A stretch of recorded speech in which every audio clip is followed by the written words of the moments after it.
There we are. So this was unannounced. Um, I said I wouldn't go live on chemo weeks, and this is a chemo week, but I feel pretty good this morning, so I decided to just jump in. So hopefully, some of you will catch this later, and I hope I'm streaming simultaneously to YouTube and Facebook. So I think I can only see comments here on YouTube. I have to go through YouTube to stream to both platforms. So if you do have comments, if you're able to get into YouTube, um, that might be best if you have questions. Today, I want to talk about how to choose your crystals. A lot of questions about that in the shop daily. How do we know which ones? And that can shift. That can shift daily or weekly or periodically.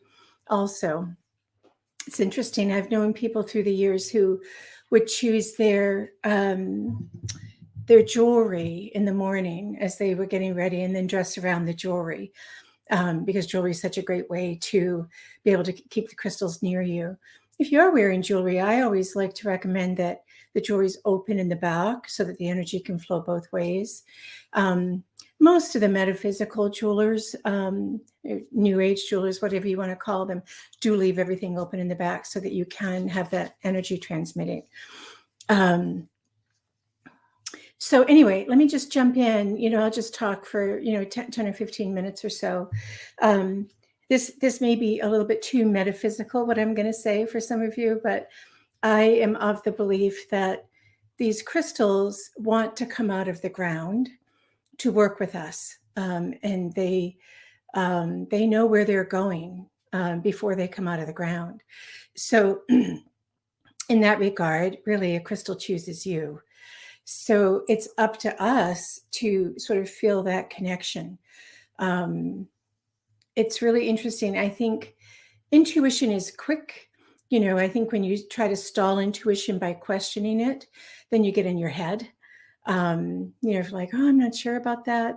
So for instance, when I'm choosing crystals for people who have ordered from the website, I go in intuitively and I choose what I feel is the right ones for that person. And so often I get messages back saying, oh my God, that was perfect for me.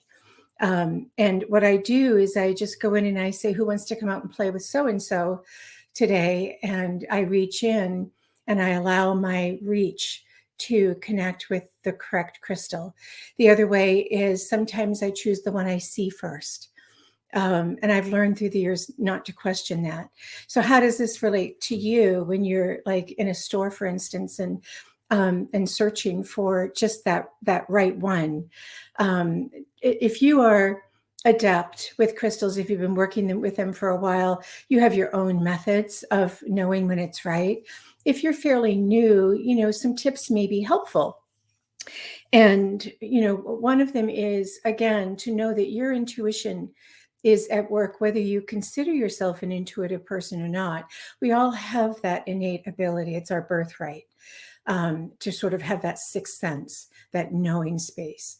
So as you're moving through, working with the crystals and playing with the crystals, certain ones will draw you. Some people say they call you, but certain ones will be appealing to you in some way. Either they're just going to feel pretty, or they're going to feel good in your hand, or you're just going to keep going back to that bin and continue to look at them. That's your intuition and your higher self letting you know that that's the crystal for you. It's very interesting too. Sometimes people will come in and say they're looking for a crystal to do a specific thing. So they come in with sort of, a hope and an agenda of what they want to work on and work with. But when I line up intuitively with them, sometimes I get called to a crystal that is completely out of that bailiwick. If somebody's looking for a heart crystal and all of a sudden I'm leaning toward, something that's more grounding or something that's more solar plexus, what I understand at that point is that in order for that person to achieve what they're hoping to achieve, they have to unlock some other doors. And so sometimes you need step one before step two. It's fascinating. So if you are one that goes into a shop or, comes to Tushita and we're helping you and you came in with a specific agenda in mind, and that's not a bad word, it's just what you're hoping to achieve that day, but you all of a sudden realize that you're getting drawn to these other crystals that really don't have anything to do with that particular subject. Go with it. Trust it. That's your intuition and your spirit guides and your higher self shaking hands with you and saying, let's do this first. This part comes first.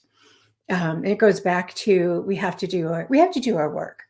I'm doing my work again, because I get cancer again. So I know that I didn't do as much work as I might have, or maybe I didn't go deep enough, or maybe I didn't trust myself enough to release those locks. So I'm going back and doing that work again. I don't mind doing it. It's, for my benefit. And so if you think of it that way, you've got step one, step two, step three kind of thing. So let's see. I just jotted some notes down. I've kind of hit, the highlights of what I wanted to say. And here on YouTube, I don't have anybody in here. So what I'm hoping is you guys will pop in later and that maybe this is helpful. I'm trying to think if there's anything else around this that could be helpful for you.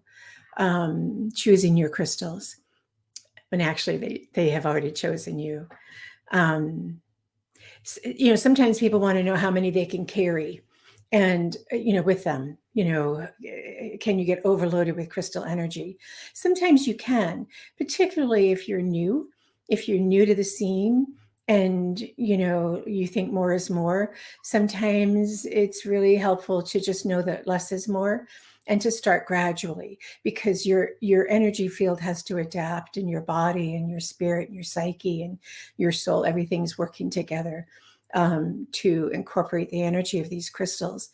And especially if you have some heavy duty stuff you're working on.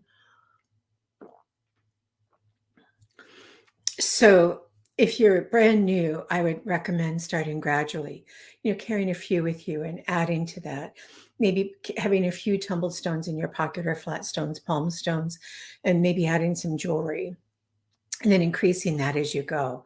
But trust your intuition. Trust that you're reaching for the right one, because your higher self is never wrong as long as you give it that space to run the show, because that's moving through your heart and up through your higher self, which is your direct connection to source.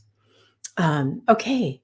I don't have anybody here in YouTube, so I don't have any questions. You certainly can ask questions later. I do check these comments. So, go ahead and, if you have questions, concerns, it doesn't even have to relate to this. If you'd like me to address a different subject, something that's interesting for you, just pop that in the chat or private message me and we'll get it going on. Okay. I'm glad I could make it in today, and I hope you guys catch this later. If you have not subscribed, please do so and hit that thumbs up on your way out and the notification bell. So when I do go live, you'll be notified. All right. We'll see you guys. Happy Wednesday.